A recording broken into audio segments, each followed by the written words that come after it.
पौने 6 का टाइम हो रहा है और आज मैं फ़जर की नमाज़ के लिए ना थोड़ा-सा लेट ही उठी हूँ क्योंकि रात में ना बच्चों की तबीयत ठीक नहीं थी। तो वो डिस्टर्बेंस ही होती रही है तो टाइम का पता ही नहीं चला। नमाज़ पढ़ने के बाद सूरह यासीन पढ़ी है। अपने दिन का आगाज़ जब से मैंने सूरह यासीन पढ़ने से किया है ना, बहुत खुशगवार मेरा दिन गुज़रता है और सारा दिन ना मुझे एक इंटरनल हैप्पीनेस रहती है कि अल्हम्दुलिल्लाह अल्लाह ताला के नाम से मैंने दिन का आगाज़ किया है और इंशाल्लाह मेरा दिन अच्छा ही गुज़रेगा। रात को दही भी फर्मेंट करके रखा था और सुबह उठ के जो है ना ये मक्खन निकाल लिया। देखें कितना क्रीमी और फ्रेश मक्खन है। मार्केट में जो मिलता है ना प्रोसेस्ड बटर, उससे तो ये बहुत बेहतरीन है और मैं अपने बच्चों को यही देती हूँ। पराठे बना देती हूँ या जो चूरी वगैरह खाते हैं वो बना देती हूँ, तो इसी से जो है वो अपना नाश्ता करते हैं। और ये आए हुए थे मटर नानों की तरफ से, पूरा बोरा भर के आया हुआ था। हमने बड़ी मुश्किल से इसको ख़त्म किया है। अब जो रह गया ना वो ख़राब हो रहे हैं, तो मैंने ये सोचा है कि आज इन सबको ना निकलवा के तो फ्रीज़ कर दूँगी। अब वैसे मटरों का जो जायका है ना वो चेंज होना शुरू हो गया है क्योंकि ज़ाहिर बात है इनका सीज़न अब जा रहा है। और यहाँ मक्खन निकालने के बाद पीछे जो लस्सी बच जाती है ना, वो गाँव के बच्चे आ जाते हैं लेने के लिए। वो इसको पीते हैं और ग़ालिबन कढ़ी वगैरह बनाने में इस्तेमाल कर लेते होंगे। ख़ैर डेली सुबह बच्चे आते हैं और इसी तरह से जो है ना वो मेरी हेल्पर वो सबको लस्सी देती हैं। तो ये भी एक रूटीन वाला काम ही है। बच्चे बड़ा एक्साइटेड होके ना, बड़ा खुश होके वो ऐसे लस्सी लेके जाते हैं जैसे पता नहीं कोई बहुत बड़ी अचीवमेंट उन्होंने कर ली है।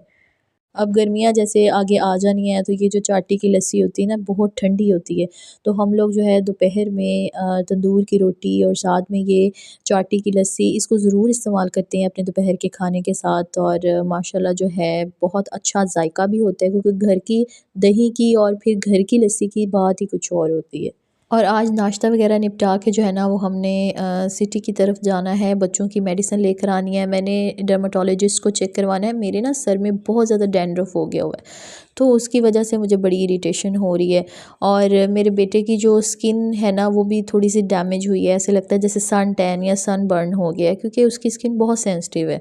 तो हमने डर्माटोलॉजिस्ट के पास विज़िट करना है और साथ में बच्चों के थोड़े बहुत कुछ चीज़ें भी लेनी है अगर कुछ अच्छा मिल गया। वैसे तो यहाँ से कुछ ख़ास अच्छा मिलता नहीं है, तो लाहौर से शॉपिंग करते हैं, लेकिन अब जैसे मौसम थोड़ा-थोड़ा बदल रहा है तो देखेंगे अगर कुछ ख़ास मिल गया तो ले लेंगे, अदरवाइज़ फिर लाहौर का विज़िट करना पड़ेगा। अच्छा, ये अभी मैं जिस विलेज से गुज़र रहे हैं ना हम लोग, ये विलेज बहुत ही पुराना विलेज है। पुराने वक़्तों में यहाँ पर सारे हिंदू रहते थे। आप लोगों ने इंडियन स्टोरी सुनी होगी, राम, सीता और वो लक्ष्मण की स्टोरी। वो राम, सीता, लक्ष्मण इसी गाँव में रहते थे।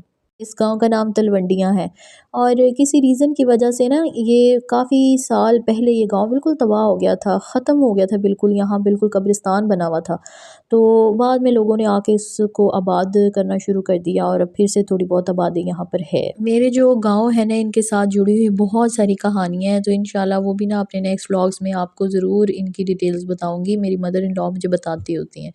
तो तब तक आप मेरी शॉपिंग देखें। ये मैंने एक चेन सेट बनवाया है क्योंकि बाज़ औक़ात ना घर पहनने के लिए मेरे पास लॉकेट सेट्स हैं लेकिन थोड़े से हैवी हैं। तो आगे जैसे गर्मियाँ भी आ रही हैं ना, तो मैं चाह रही थी कि कुछ हल्का-फुल्का सा जो है वो चेन सेट बनवा लूँ जो घर में पहनना रखे और इरिटेट भी ना करे। तो ये तकरीबन 1.5 तोले के अंदर ना जो ये सेट मैंने बनवाया है, तो इसको भी आज रिसीव किया उधर से सुनियारे से। और बाकी ये मैंने अपनी बेटी की ली हैं बूटीज़ और सॉक्स वाली बूटीज़ ही हैं। वैसे तो आगे मौसम बदल रहा है, सैंडल्स मैं लूँगी बाद में, लेकिन फ़िलहाल ये घर पहनने के लिए ली हैं। और इसके अलावा ये एक इसका ड्रेस मुझे सही मिल गया था, इम्पोर्टेड स्टफ़ में है। बस यहाँ से जो है ना वो इतने अच्छे कपड़े मिलते नहीं हैं बच्चों के, तो गुज़ारा लायक ही होता है। मैं अपने बच्चों को इसी तरह के कपड़े पहनाती हूँ, सॉफ्ट ब्रीदेबल हों, जो प्योर कॉटन में हों। तो ऐसे बच्चों को जो है ना वो एलर्जी के मसले मसाइल भी फिर नहीं होते। तो मेरे बच्चों की स्किन पहले ही सेंसिटिव है, तो इसलिए जो है ना कपड़ों की सिलेक्शन मुझे बहुत सोच समझ के करनी पड़ती है।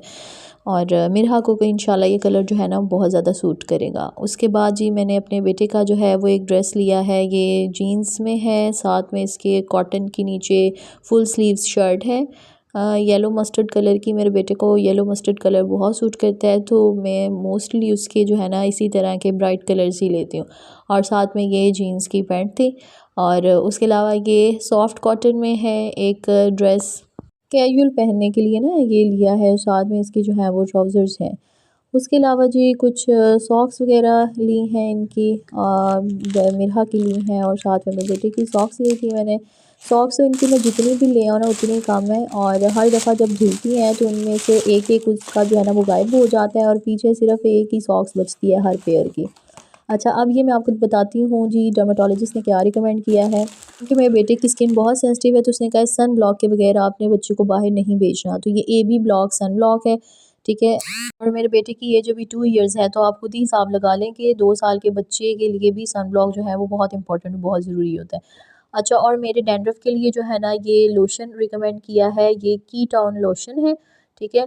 और इसको अप्लाई करने के बाद जो है वो शैम्पू से हेयर अपने जो है वॉश कर लेने हैं। इसको मैं अप्लाई करूँगी, लगाऊँगी, फिर मैं आप लोगों को बताऊँगी कैसा इसका रिज़ल्ट रहा, मुझे सूट किया या फिर नहीं सूट किया।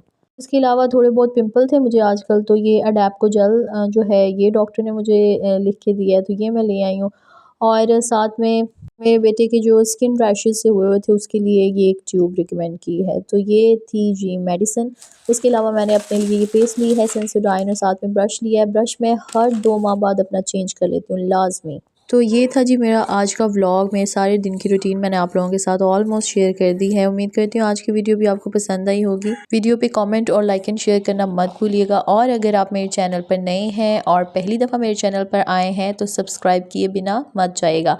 और हाँ, बेल आइकन को भी प्रेस करें ताकि मेरी हर नई आने वाली वीडियो आपको इन टाइम मिल सके। अपना बहुत ख्याल रखिएगा। अल्लाह हाफ़िज़।